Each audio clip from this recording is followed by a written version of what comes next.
Hello, I'm Robert Mackenzie. You join me here in this fine old library on the campus of the University of Chicago.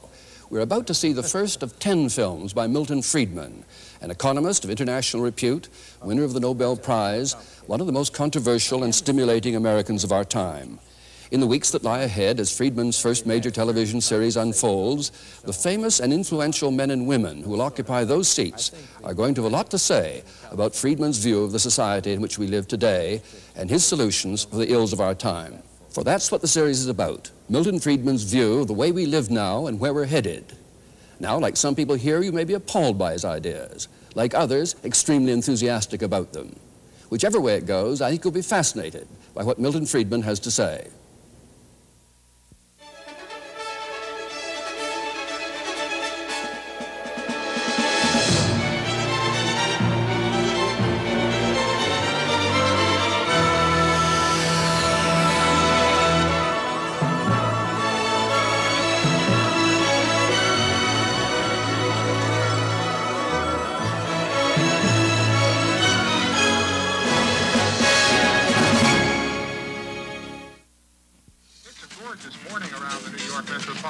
Skies are sunny now. A little bit of cloudiness over the eastern end of Long Island, a patchy fog out there. Boy, we've got some lovely weather to talk about, and I think I promised you this back at the beginning of the week. Once, all this was a swamp, covered with forests.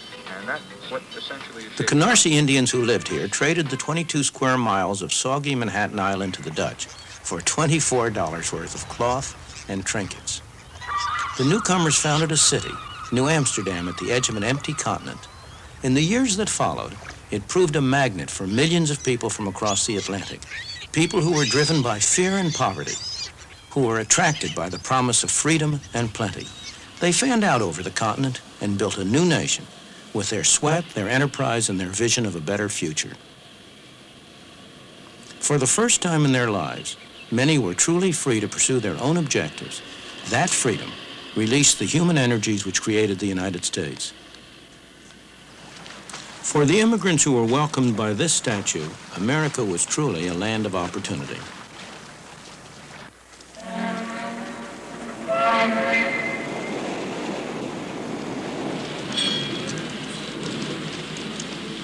They poured ashore in their best clothes, eager and expectant, carrying what little they owned.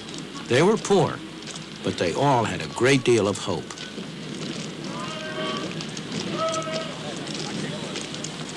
Once they arrived, they found, as my parents did, not an easy life, but a very hard life.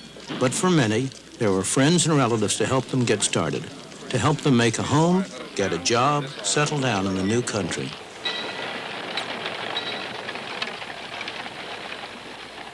There were many rewards for hard work, enterprise, and ability. Life was hard, but opportunity was real. There were few government programs to turn to and nobody expected them. But also, there were few rules and regulations. There were no licenses, no permits, no red tape to restrict them. They found, in fact, a free market, and most of them thrived on it. Many people still come to the United States driven by the same pressures and attracted by the same promise. You can find them in places like this. It's Chinatown in New York, one of the centers of the garment industry, a place where hundreds of thousands of newcomers have had their first taste of life in the new country. The people who live and work here are like the early settlers. They want to better their lot, and they're prepared to work hard to do so. Although I haven't often been in factories like this, it's all very familiar to me, because this is exactly the same kind of a factory that my mother worked in when she came to this country for the first time at the age of 14, almost 90 years ago. And if there had not been factories like this here then, at which she could have started to work and earned a little money, she wouldn't have been able to come. And if I existed at all, I'd be a Russian or a Hungarian today instead of American. Of course, she didn't stay here a long time. She stayed here while she learned the language, while she developed some feeling for the country, and gradually she was able to make a better life for herself. Similarly, the people who are here now, they are like my mother, mostly immigrants from a distant country. They came here because they liked it here better and had more opportunities. A place like this gives them a chance to get started. They're not going to stay here very long or forever. On the contrary, they and their children will make a better life for themselves as they take advantage of the opportunities that a free market provides to them. The irony is that this place violates many of the standards that we now regard as every worker's right. It's poorly ventilated, it's overcrowded, the workers accept less than the union rate, it breaks every rule in the book. But if it were closed down, who would benefit? Certainly not the people here. Their life may seem pretty tough compared to our own, but that's only because our parents or grandparents went through that stage for us. We've been able to start at a higher point.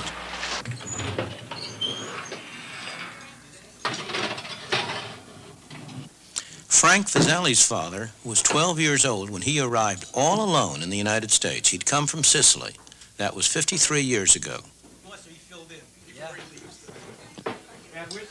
Frank is a successful dentist with a wife and family. They live in Lexington, Massachusetts.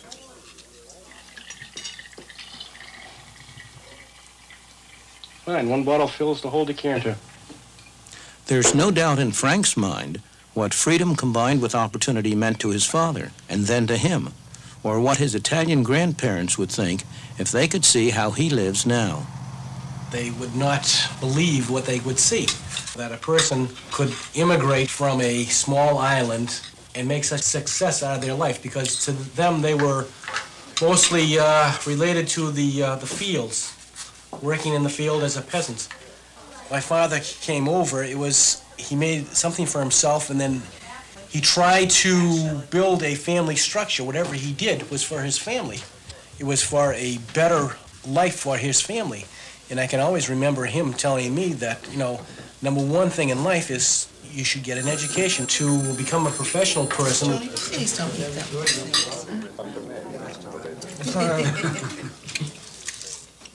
The Vasali family, like all of us who live in the United States today, owe much to the climate of freedom we inherited from the founders of our country, a climate that gave full scope to the poor from other lands who came here and were able to make better lives for themselves and their children. You girls gonna have this? Yeah.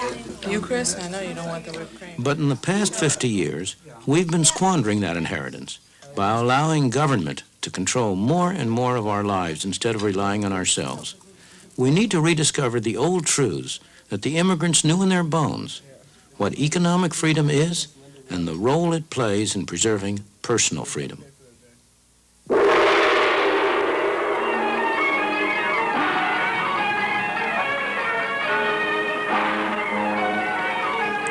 That's why I came here to the South China Sea. It's a place where there's an almost laboratory experiment in what happens when government is limited to its proper function and leaves people free to pursue their own objectives. If you want to see how the free market really works, this is the place to come. Hong Kong, a place with hardly any natural resources. About the only one you can name is a great harbor. Yet the absence of natural resources hasn't prevented rapid economic development.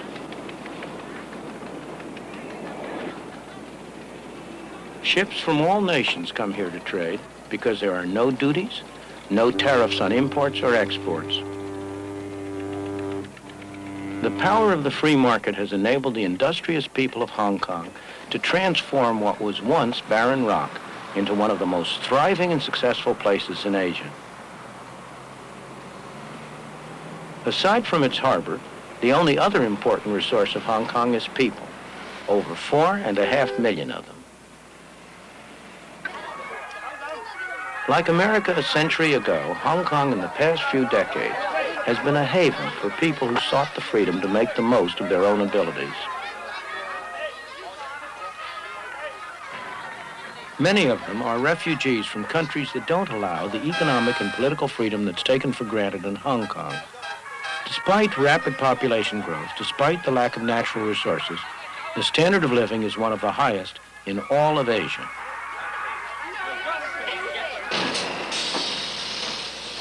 People work hard, but Hong Kong's success is not based on the exploitation of workers. Wages in Hong Kong have gone up 4-fold since the war. And that's after allowing for inflation. The workers are free to work what hours they choose, free to move to other jobs if they wish. The market gives them that choice. It also determines what they make. You can be sure that somebody somewhere is willing to pay for these cheap plastic toys. Otherwise, they simply wouldn't be made.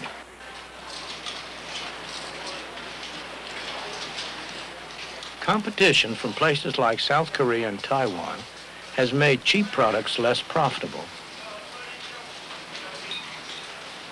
So Hong Kong businessmen have been adapting.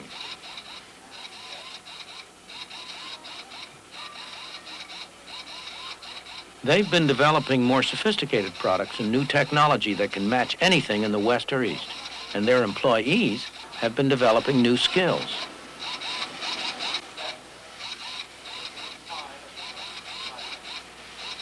Hong Kong never stops.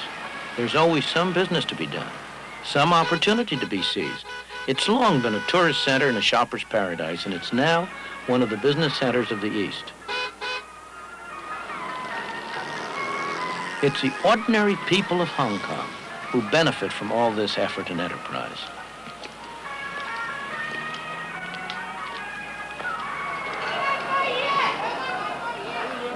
This thriving, bustling, dynamic city has been made possible by the free market. Indeed, the freest market in the world. The free market enables people to go into any industry they want, to trade with whomever they want, to buy in the cheapest market around the world, to sell in the dearest market around the world. But, most important of all, if they fail, they bear the cost. If they succeed, they get the benefit.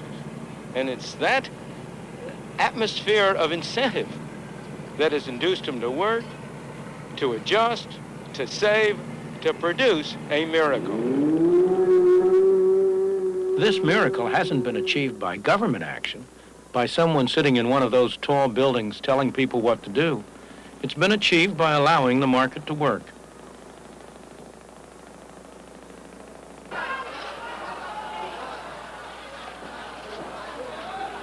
Walk down any street in Hong Kong and you'll see the impersonal forces of the market in operation. Mr. Chung makes metal containers. Nobody's ordered him to. He does it because he's found that he can do better for himself that way than by making anything else. But if demand for metal containers went down, or somebody found a way of making them cheaper, Mr. Chung would soon get that message. A few doors away, Mr. Yu's firm has been making traditional Cantonese wedding gowns for 42 years. But the demand for these elaborate garments is falling. The firm has already gotten that message and is now looking for another product. The market tells producers not only what to produce, but how best to produce it through another set of prices. The cost of materials, the wages of labor, and so on. For example, if these workers could earn more doing something else, Mr. Ho would soon find a way to mechanize his picture frame production. Inside this Chinese medicine shop, a market transaction's going on. The customer's confidence that this painful-looking ordeal will help him doesn't rest on any official certification of the bone doctor's qualifications. It comes from experience, his own or his friends. In his turn, the doctor treats him not because he's been ordered to, but because he gets paid. The transaction is voluntary, so both parties must expect a benefit or it will not take place.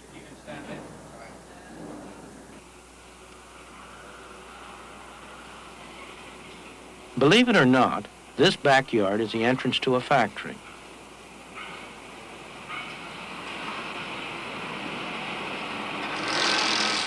The workers here are some of the best paid in Hong Kong. It's hot, sticky, and extremely noisy. The workers are highly skilled, so they can command high wages. They could induce their employer to improve working conditions by offering to work for less, but they would rather accept the conditions, take the high wages, and spend them as they wish. That's their choice. The best-known statement of the principles of a free market, the kind of free market that operates in Hong Kong, was written on the other side of the world.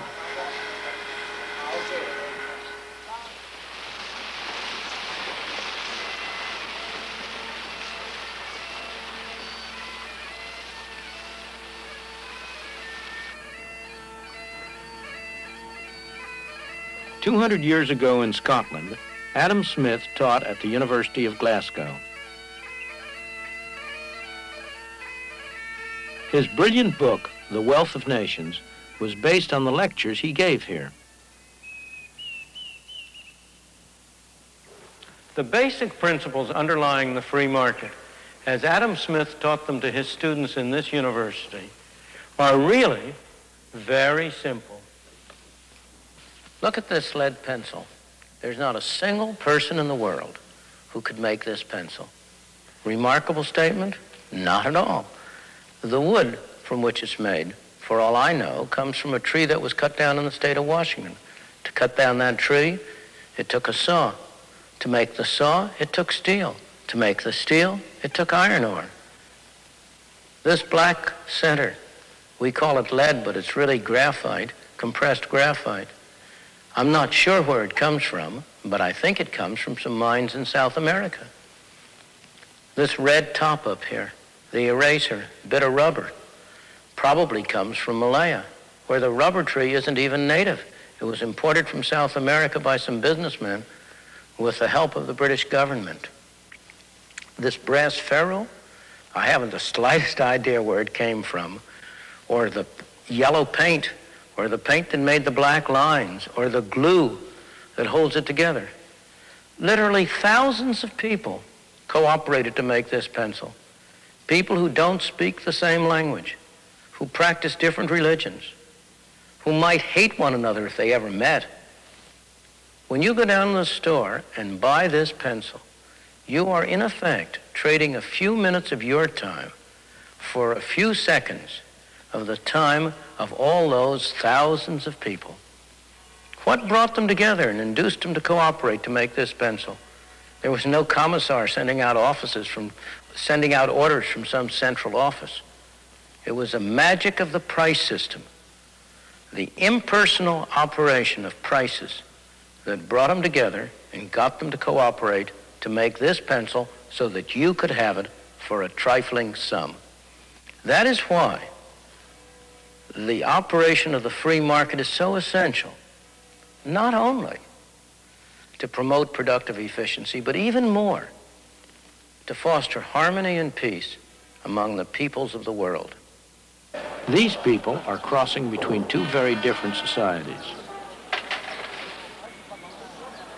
This is Lo Wu, the official border crossing point between China and Hong Kong.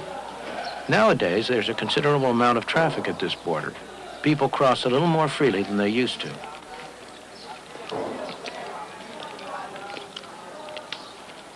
Many people from Hong Kong trade in China, and the market has helped bring the two countries closer together.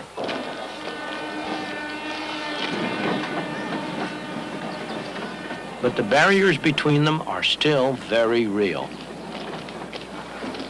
On this side of the border, people are free not only in the marketplace, but in all their lives. They are free to say what they want, to write what they want, to do pretty much as they please.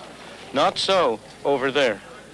That is why people in China who cannot get permission to leave go to desperate lengths to escape. They risk their lives in the process. Many lose their lives, but that doesn't keep others from following.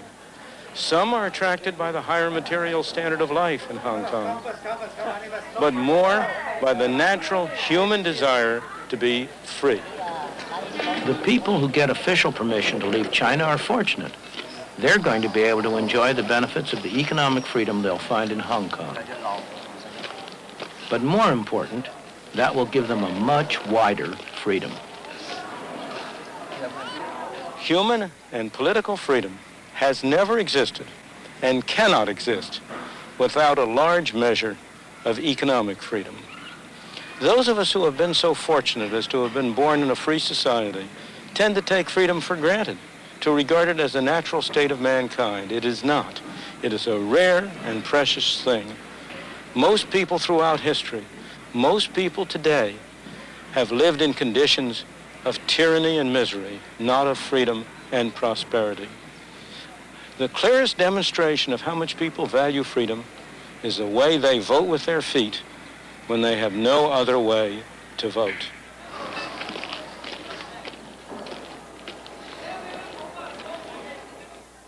Of course, many of the people who pour into Hong Kong will end up in conditions that most of us in the West would find appalling. Hong Kong is very far from utopia. It has its slums, its crime, its desperately poor people.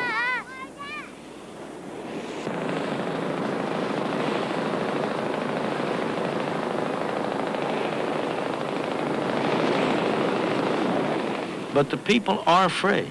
That's, after all, why so many of them have come here, despite having to live in leaky houseboats in one of Hong Kong's many small harbors.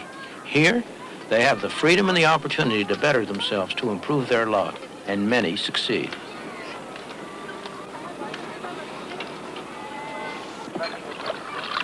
There's appalling poverty in Hong Kong, it's true, but the conditions of the people have been getting better over time. They're far better off now than they were when they first came across the border from China. And that poverty, appalling to us, because we're accustomed to much higher standards of life, is not poverty as viewed by most of the people in the world. It's a poverty to which they would aspire, a state of affairs that they would like to achieve.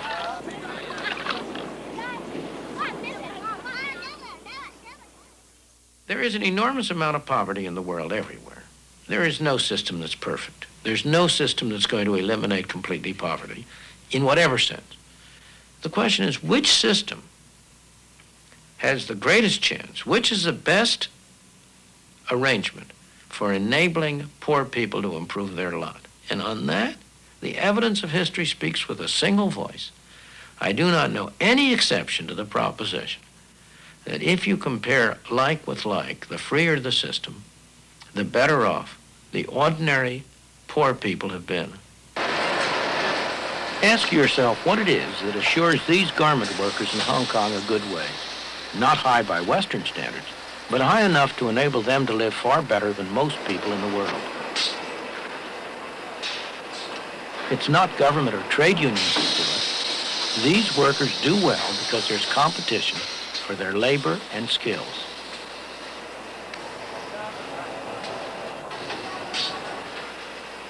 When a businessman faces trouble, a market threatens to disappear, or a new competitor arises, there are two things he can do.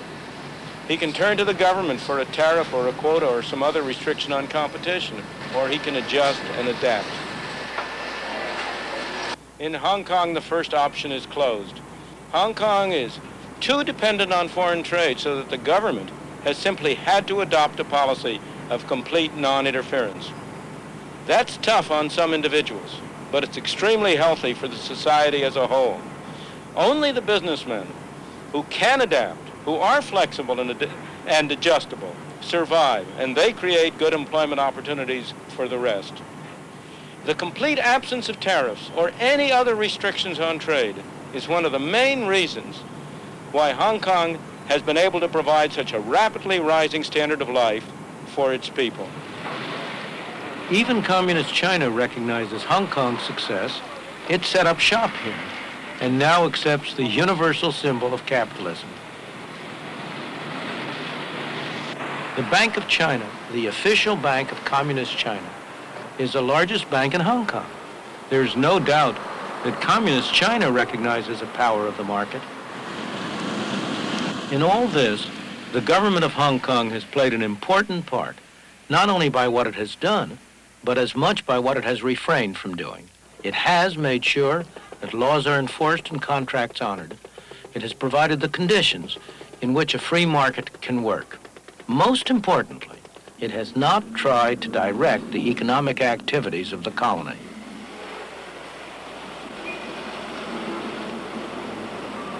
No government official is telling these people what to do.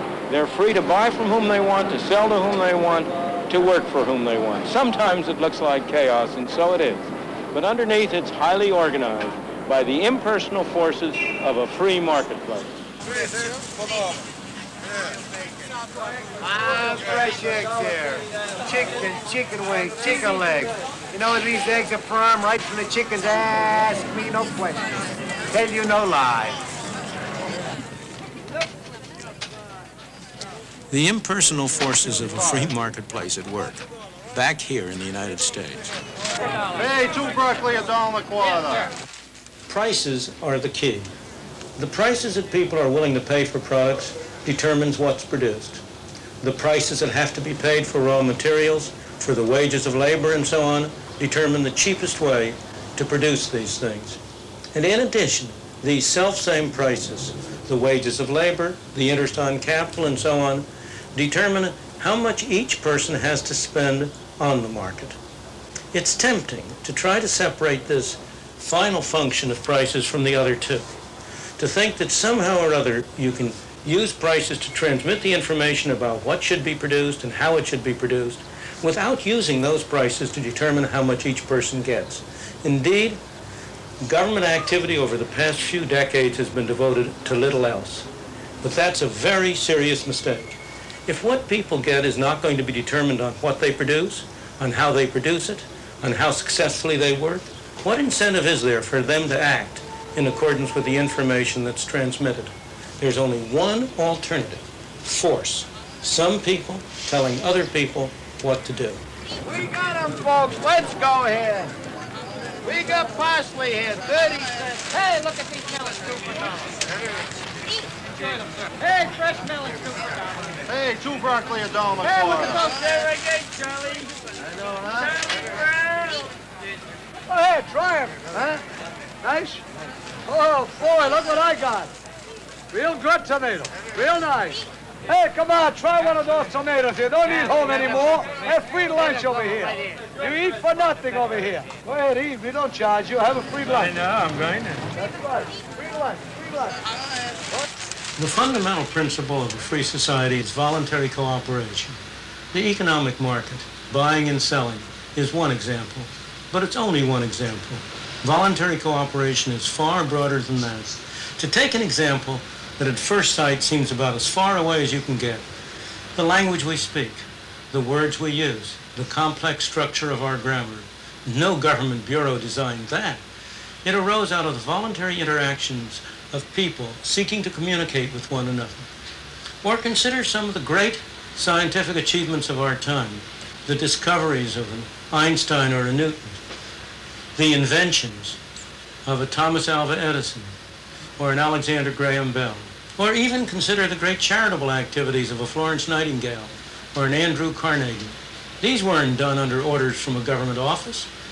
They were done by individuals deeply interested in what they were doing, pursuing their own interests, and cooperating with one another. This kind of voluntary cooperation is built so deeply into the structure of our society that we tend to take it for granted. Yet the whole of our Western civilization is the unintended consequence of that kind of a voluntary cooperation, of people cooperating with one another to pursue their own interests, yet in the process building a great society.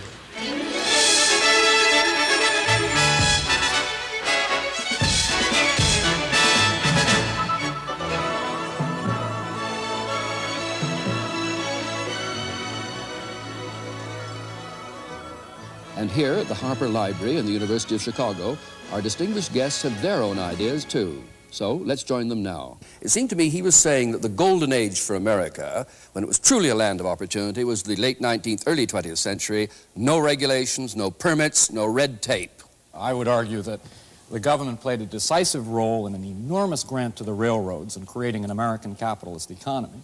And secondly, if you go back to that golden age, you find that the government constantly intervened in a rather characteristic way. It used troops against strikers. American labor history has been the most violent, bloody class struggle anywhere in the world. And the government, up until 1932, the law, the courts, the society, always sided with business, always sided against working people. Therefore, I would argue that both economically and in terms of repressing the attempts of people to assert their freedom, government prior to the rise of the welfare state in this country was more or less owned by business. Milton Friedman. Michael Harrington is seeing the hole in the barn door, and he's not looking at the barn door itself. The plain fact is, during the whole of that period, while government did intervene from time to time, and mostly to do harm, I agree with him that government intervention was, in the main, not a good thing, tariffs, for example. On the other hand, throughout that whole period, government spending, federal government spending, central government spending, never was more than 3% of the national income. It was trivial. The land grants to the railroads were a minor factor. I don't approve of them. I'm not saying they were a good thing, but they were a very minor factor.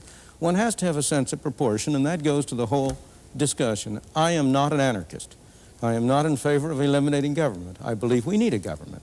But we need a government that sets a framework and rules within which individuals, pursuing their own objectives, can work together and cooperate together. And they work together and cooperate together not only in economic areas. Well, I want to hold you for a moment, though, to that golden age theory, that we were best when we were regulated least in the late 19th and early 20th century, because remember, the sweatshop analogy comes out of there, sure, when there was no attempt to restrict hours of work or to regulate working conditions. Now, is that a view you accept of that period? Well, I think it's necessary to contrast it with what's happened in the interim. I don't see how we can talk about that without comparing it with the interim period. Now, you talked earlier about the fact that during the last 50 years, we had squandered some of our inheritance of freedom. Absolutely. And I believe during the last 50 years, we really have improved our freedom. I spent over half that time working for one of the world's largest industrial companies, the DuPont Company, deeply involved with the launching of new ventures, and got to know the free enterprise system well and have a very healthy respect for it. But during that interval, and particularly during the last few years, when I've been more involved with government and with environmental matters, I have become convinced that our freedom was improved when the people are allowed to add to their freedom in the marketplace, the freedom for voting with their dollars in the marketplace, the freedom to vote with their ballots in the polling place, to put some restraints on the excesses of the marketplace, particularly when you're concerned with such things as the long-term impact on our health from the pollution of our environment, the introduction of carcinogenic materials, or the irradiation of our people with nuclear products. What about putting some restraints on the excesses of government? Hasn't that become an ever more serious problem? How is it that a government of the people, supposedly, does things which a very large fraction of the people would really prefer not to have done, such as overtax them, overgovern them, overregulate them? I think you're looking, again, at one side and not the other. And of course, I agree we have to look at what's happened in the interim. We're better off than we were 50 years ago. Never would deny that. But we stand on the shoulders of the people who went before. We have to look at how much they achieved from where they started. And that was a period in which you had the tremendous influx of immigrants from abroad, millions and millions and millions of them. When you opened up a new continent, when you had achievements. Milton, are you saying, though, that there's any sense in which you'd rather go back to those circumstances where there are no regulations of factory work, no hours, limitations on hours of work? Do you want to return to that, or do you just say that was a stepping stone to where we are now? It depends on what you mean by circumstances. I don't want to have to go back to using a horse and buggy instead of an automobile.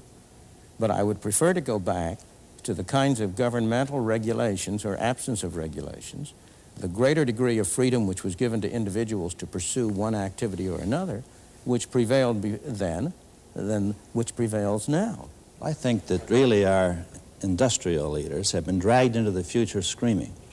They resisted the child labor laws, they resisted Social Security, labor unions, and now the environmental movement. Once the government forced them to pay attention to those by the voting of the people on the ballot box and in the polling place, then the industrial leaders, business leaders, paid attention to those rules and have done a good job in most cases of abiding by them. Excuse me. Bob Galvin is an industrialist. Now, come on, is that a fair statement? Maybe the industrialists have a clearer view of history and its prospects. The most precious asset we possess is freedom. The easiest way to lose one's freedom is to go into receivership. And I mean economic receivership, because a receiver is a dictator. And to the degree that we employ the costs and the burdens of government that lead us in the direction of further debt, ultimate receivership, and then the political consequence of the imposition of the political dictator over the economic and the job and the living rights of the individual, maybe the industrialists can see farther down the pike as to the consequence of all this. Michael Harrington? I just think that two things. One, to view freedom positively, I think people over 65 years of age in the United States today are freer now because of Medicare. I do not think that the freedom to die from the lack of medicine was a very good thing. Secondly, related to industrialists, I think that one of the startling things about American history is that when Franklin Roosevelt was saving the system from itself, the main beneficiaries were screaming bloody murder at him for being a traitor to his class, when he was in fact the salvation of that class. And I think therefore, if you look at our history, I do think you find a tremendous myopia on the part of industrialists, and you find that the positive increments to our freedom, interestingly enough, have not come from the college graduates, but often from people with, not from the best people. It's come from working people, it's come from poor people, it's come from blacks and Hispanics and the like. Milton, would you reply, but then tell us why you took us to Hong Kong to prove something? Sure. Unaccustomed as I am to agreeing with Michael Harrington, I will agree in part with what he's just said. I do not believe it's proper to put the situation in terms of industrialists versus government. On the contrary, one of the reasons why I am in favor of less government is because when you have more government, industrialists take it over. And the two together form a coalition against the ordinary worker and the ordinary consumer. I think business is a wonderful institution, provided it has to face competition in the marketplace, and it can't get away with something except by producing a better product at a lower cost. And that's why I don't want government to step in and help the business community. Now, I want to go to your question about Medicare. There are many people who have benefited from Medicare, but you're not looking at the cost side. What has happened to the people who are paying for it? It isn't, we don't have a free good. It isn't coming from nowhere. And are they benefiting from it in a cost-effective way? Those are the questions. It's demagoguery, if you'll pardon me, Michael Harrington, to say the people who have Medicare are freer. Of course, in one dimension. But they themselves have been paying all their lives. And have they gotten a good bargain? At the moment they have. The young men, the young working people who are going into Social Security now, they're going to get a very raw deal indeed. Milton, interestingly, on that point, people over 65 are paying more of their spendable income for medical care now than they were before Medicare was enacted. It's been not a very successful program. Government doesn't do things well. It doesn't do things well, and it hasn't done things well in Britain, in Canada, in the United States. Now, Milton, then you took us to Hong Kong on exactly that point. Right. That here, you said, was a true model of the market operating. Now, is that really a fair description of Hong Kong? At the moment, yes. It's not again, there aren't any such things as 100% one way and 100% the other. Everything is mixed, of course. Hong Kong has a government. It happens to be a government. In this case, there's no democracy in Hong Kong. It's run from Britain. It's a crown colony of Britain, and the British Governor General and so on, the financial secretary run it. But the situation in Hong Kong is that there is very little government regulation of industry. There's complete free trade. There are no tariffs. There are no export subsidies. There are no restrictions on the purchase and sale of monies, so that it comes about as close as to a complete free market as you can find in the world today. And there is no doubt that the main beneficiaries have been the low-income people, the poor people who poured into Hong Kong by the hundreds of thousands and millions out of Red China and who keep on trying to get in there. This goes to Michael Harrington's question. If an industrial system, if a free enterprise system is a system in which the poor are ground beneath the heels of these rapacious industrialists he's worried about, how would he explain the success in Hong Kong, the extent to which people continue to vote with their feet to go there? You're not asking us to make of the United States one gigantic Hong Kong or sweatshop or whatever you want to call it. You'd acknowledge that, that there is a historical development of an economy, and what may be right for one stage in the development of an economy may not be right for another stage. Isn't the issue, where do we go from here? What pragmatic decisions do we make about the direction of the American economy? Should it be toward more and more government, or should it be trying to preserve an adequate balance between freedom of choice and government intervention? Again, the problem is to distinguish two things. This comes back to an earlier comment, the circumstances in terms of the physical arrangements, and the circumstances in terms of the rules that guide the society. Now, in the case of Hong Kong, of course, I'm not asking that we crowd our people to a density of population such as Hong Kong is. Hong Kong is a marvelous example just because its circumstances are so terrible, its physical circumstances. And the people in Hong Kong would love to get elsewhere into less crowded circumstances if other people would let them in. This is a problem of immigration, which is a very important restriction on human freedom. In the period before 1913, we had complete 100% freedom of immigration into the United States. We don't now. But go back to your question. Do you think Hong Kong would exist if it weren't in close juxtaposition to Communist China? Hong Kong would exist. It is very dubious that it would have the policies it has now if it weren't in close juxtaposition to Communist China. Well, now, but to answer your question directly, yes, I am in favor of the United States having not the circumstances, not the physical circumstances, but the policies that Hong Kong has had of zero tariffs, of complete free trade, of no restrictions on exports, no restrictions on monetary transactions, of a far greater degree of a far lesser degree of governmental regulation. I agree with what Russell Peterson said before, that there are third-party effects. There are things like pollution.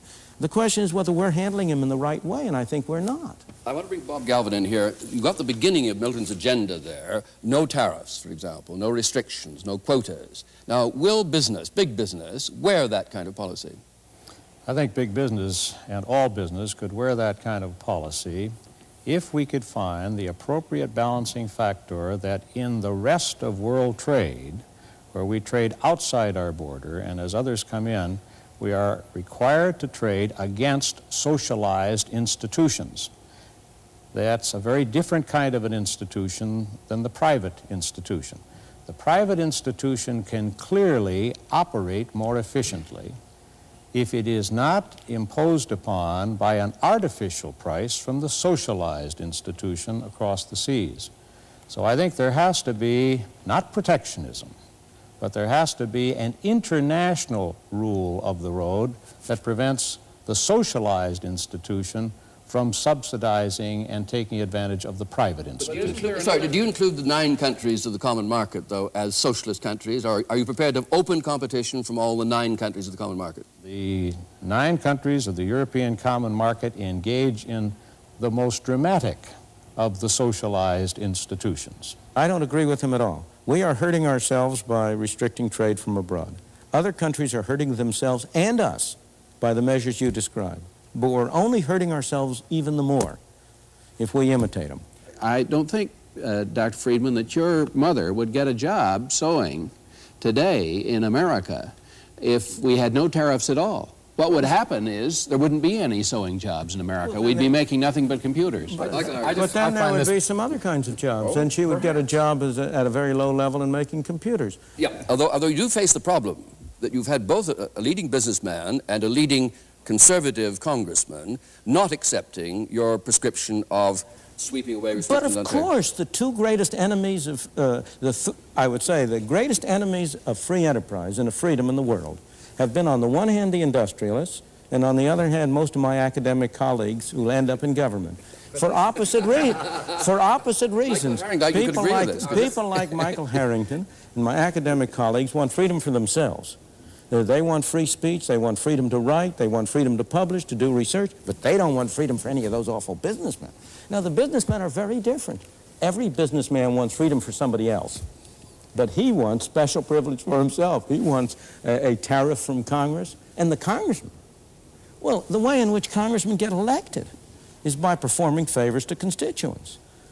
And if indeed you were to wipe out completely all tariffs, if you were to reduce government controls in this country to what they are now, I do not think that would be in the self-interest of even Barbara Conable, for whom I have the very greatest respect, or Bob Galvin, for whom I have the respect. I think it would be in the self-interest of Michael Harrington. Now let's ask what the American people want and will wear, because you're saying in effect that to get elected, the congressman is giving the people what they want.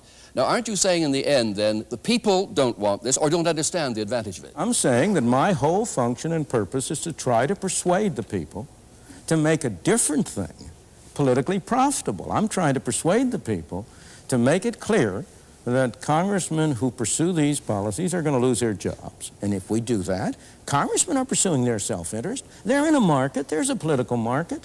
They've got a product to sell, and they've got to appeal to their customers. And I am just engaging in the kind of advertising Mr. Galvin and other companies very experienced politician, Governor Peterson. Let me ask you how you would cope with this problem, Dr. Friedman. The people decided that they wanted cool air. There was a tremendous need. And so we built a huge industry, the air conditioner industry. Hundreds of thousands of jobs, tremendous earnings opportunities, and nearly all of us now have air-conditioned homes and cars and offices.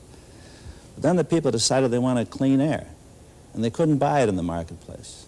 So they voted at the polling place. They got their elected representatives to go to the Congress and say, we are going to have clean air. Now, overnight, there was a new market.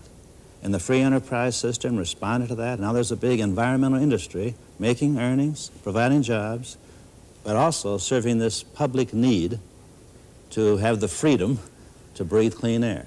You grossly underestimate the extent to which the private market is able to do it. It's not an accident that the air, before you had any of this legislation, the air and water were cleaner in the United States today than they were in the United States 100 years ago. You know, the automobile added one kind of pollution, but it eliminated a far worse kind of pollution. If you consider what the streets of New York would look like today if you were still transporting people by horse-drawn vehicles, you would have pollution on a scale that would stagger you. In the same way, it's not an accident that the air is cleaner and the water purer in those countries today that are the most advanced than they are in the backward country. It's not in Afghanistan that you find clean air and water. It's in the advanced countries. So the market is a very much more subtle mechanism than people give it credit for being. I would like to get this back to the real world, because in the real world, there is no possibility that American business, which is a welfare-dependent business system, is going to adopt these ideas. What these ideas function as in the real world is a rationalization for the myth of free enterprise, which disguises the fact of state capitalism, as an argument against social intervention in a society that does intervene on behalf of the steel industry very quickly. Finally, in terms of the American political process, I don't believe that the political process is so simple as having the people elect the government. The fact is that when a Jimmy Carter is elected president on a relatively liberal platform, he then has to win business confidence because of the control of the investment process by corporate power.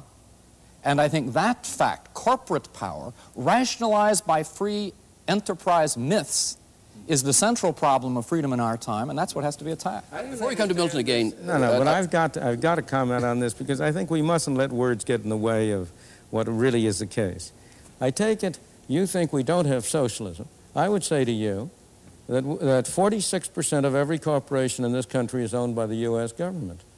That's the corporate income tax. That means out of every dollar of profits that a corporation makes, 46 cents goes to the U.S. government. The actual tax is far higher than that because you tax that doubly when it comes to the individual. The extent to which corporations control their investment decisions has been increasingly reduced. The government is dictating what they spend their investment funds on in the name of pollution control and in the name of other things. It's a myth to suppose that there is some kind of a big corporate power over here. There was a time when corporations were more influential than they are now, but at the moment, I think they're a beleaguered minority rather than the dominant majority. Well, I'd like to take the others into this for a moment. What is the process for those of you who want to roll back the state or to push back governmental influence on the operation of the economy? Before we let Milton in on that, what would you do as an active politician, as another politician, and a businessman? Well, I personally think we ought to restrain the growth of government in the future. How? By putting some sort of limit on government expenditures. I would like to see a constitutional amendment doing that. Otherwise, we're going to continue to have the government growing faster than the economy and thus pushing more and more of the gross national product through the tin horn of government. I think that's a mistake. It's a difficult thing to do. I hope we can find some way to do it without making ourselves less free in some way. Governor Peterson, can it be done? Yes, I think we can make substantial headway by furthering our pluralistic society, by encouraging, educating more people to think comprehensively. I think one of the big problems in our world is that leaders in government and in industry are short-sighted. They don't look at the long-term impacts of their decisions. And in a democracy such as ours, the power is with the people, just like the textbooks say.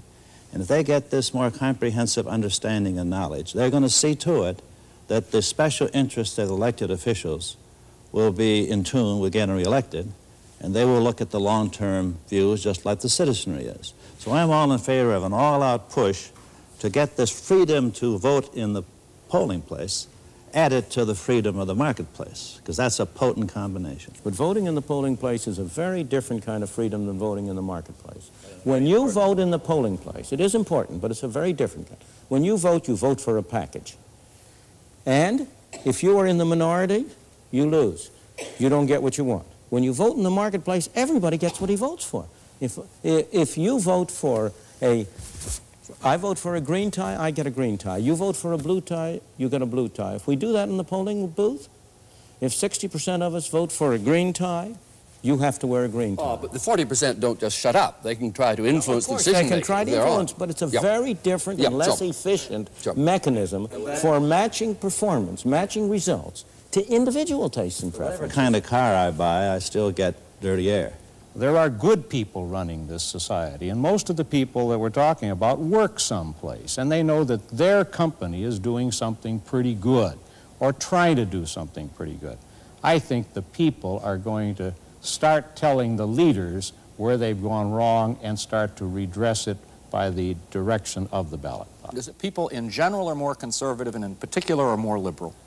That is to say, if you ask the people in general, what do you think of government, get it off my back, less taxes. If you ask in particular, what about health, national health?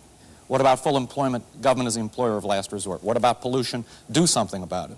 Everett Ladd had an article in Fortune about a year ago, which is hardly a radical left-wing journal, showing this contradiction. And I think that there is in the United States today a rapid movement to the left, right, and center, which I obviously hope will be resolved not by an across-the-boards cut aimed primarily at poor and working people, but by an increasing democratization of economic power and an increasing democratization of the government. I think that in this complicated society of huge institutions and bureaucracies, if we talk about freedom, one of the things I would like to see would be a law providing funds for any significant minority to buy the research to counter the majority.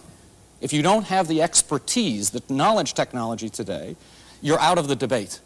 And I think that we have to democratize information and government as well as the economy and society. I am sorry to say Michael Harrington's solution is not a solution to it. He wants minority rule. I don't. I want individual rule. I want human beings separately and individually to have control of their lives. I don't believe that a minority that differs with me should have the right to take money out of my pocket to research for them. They should go out and try to persuade people to contribute to them. I should be free to get people to contribute to me to present my ideas. But the idea of having some kind of an official government agency that is going to finance dissidents, in the first place, anybody who has any sense of realism about the way government operates at all will know that that'll end up in the hands of the majority and not the minority. But can government in this extremely interdependent, complex world economy which is developing, can you have a mystical belief in the invisible hand of Adam Smith? I happen to think that Adam Smith was one of the greatest intellectual figures in the history of the world, and that capitalism was one of the greatest advances that humankind has ever made. But precisely because I put this in historical context, capitalism, as a friend of mine by the name of Karl Marx predicted some time ago, has developed tremendous tendencies towards monopoly, concentration, multinational corporations, money supplies that are not controlled by the Federal Reserve Bank or even the President of the United States anymore. And to think that you can respond to this radically new environment by an 18th century solution, I think really comes down to an intellectual exercise whose practical political effect is to rationalize conservative power in America. This is a myth, a complete myth, that the development of an underdeveloped country in a more complicated world necessitates greater government intervention. Government intervention has not grown in those areas which arise out of the complexity and interdependence of the world. It's grown where?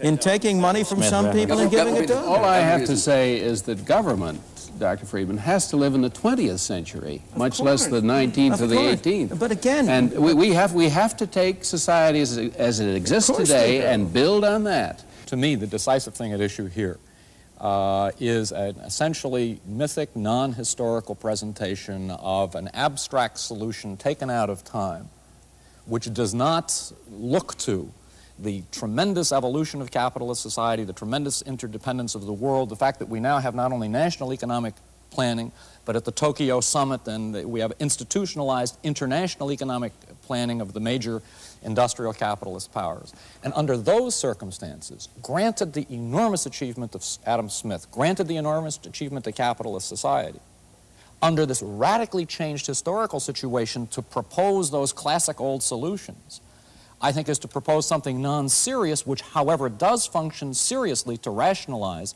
conservative corporate economic and political power. The great achievements of the 19th century came by departing from the kind of system you now want to reimpose. You want to take us back to the 18th and 17th century when we had a corporate society, when we had government controlling things.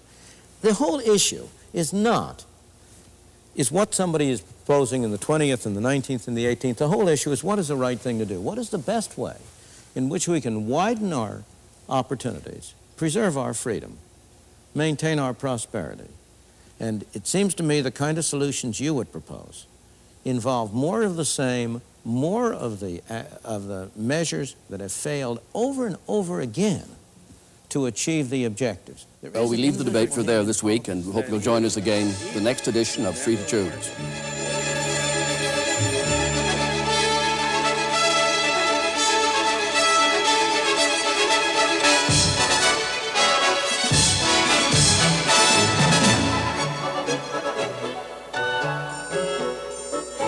When governments try to control the economy, what goes wrong? Milton Friedman looks at modern governments in action, in Britain, in India, and here in the United States. Don't miss his stark and realistic assessment of the real world we live in. Free to Choose, next week.